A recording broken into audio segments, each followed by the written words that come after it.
தான் அந்த படத்தோட சிறப்பு. என்ன சிறப்புன்னா, மம்முட்டி ஒரு மலையாளத்துல ஸ்டார், தமிழ்நாட்டிலும் நல்லா தெரிந்த ஒரு பெரிய நடிகர், குணச்சித்திர கதாபாத்திரம் நடிச்சிருக்கிறார், ஒரு ஹீரோ. எனக்கு தெரிஞ்சு அவர் வில்லனாவே நடிச்சதில்லை. மம்முட்டி வில்லனாவே நடிச்ச ஒரே ஒரு படத்துல ஓரளவுக்கு ஒரு நெகட்டிவ் கேரக்டர் நடிச்சாரு. ஒரு போன வருஷம் அந்த ஒரு படத்துல பிரம்மோதியமும், அந்த படத்து பேரு டக்குன்னு ஞாபகம் வரல, அதில் நடிச்சார். அந்த படம் பார்த்தேன். ஆனா அது நேரடியான வில்லன்லாம் கிடையாது. ஆனா இந்த படத்துல ரொம்ப நேரடியான ஒரு ரொம்ப கொடூரமான வில்லனா அந்த படத்தில் நடிச்சிருக்கிறார். ஒரு ஸ்டார் அந்தஸ்துல உள்ளவர். அதுவும் பெண்களை பாலியல் வன்முறை செய்து கொலை செய்கிற ஒரு கேரக்டர்ல அவர் நடிச்சிருக்கிறாருங்கிறது ஒரு இமேஜ் இல்லாம இருக்கிறாரு மம்முட்டிங்கிறது எவ்வளவு முக்கியமானது பாருங்க.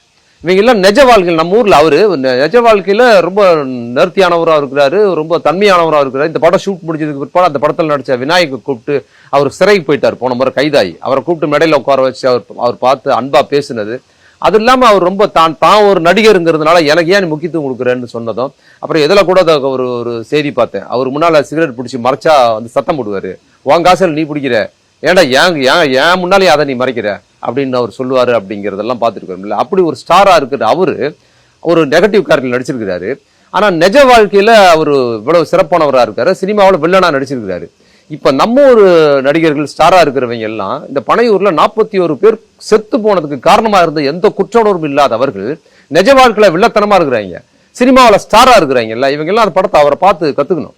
ஒரு ஆர்டிஸ்ட் எப்படி இருக்கணும் அப்படிங்கிறதுக்கு அது ஒரு பாடம். இப்பவும் கூட பாருங்க, அந்த குற்ற உணர்வு இப்பவும் கூட நீங்க திருப்பரங்குன்ற பத்தி பேசல புதுச்சேரியில, அவர் கரூர் சம்பவம் பத்தியே பேசலங்க. நான் அது பண்ணேன் இது பண்ணேன்னால கரூர் சம்பவத்தில் திமுக தான் குற்றவாளின்னு சொன்னல, அதை நீ சொல்லலையே. இவ்வளவு நேரம் திமுக தான் குற்றவாளின்னு சொன்னதை விட்டுட்டாங்க.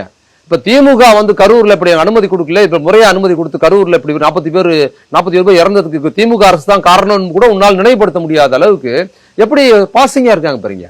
இப்ப மம்முட்டி அந்த படத்துல இளம் பெண்கள் எல்லாம், இளம் பெண்கள்ல ஒரு முதிர்ந்த திருமணமாகாத டைவர்ஸ் ஆன ஒரு 40 வயசு நெருக்கமா இருக்கு 35 வயசு உள்ள பெண்களை எல்லாம் அவர் திருமணம் பண்ணி பாலியல் கொலை பண்ற ஒரு கேரக்டரா வராரு. இவர் அதை விட மோசமான வில்லனா இருக்காரு.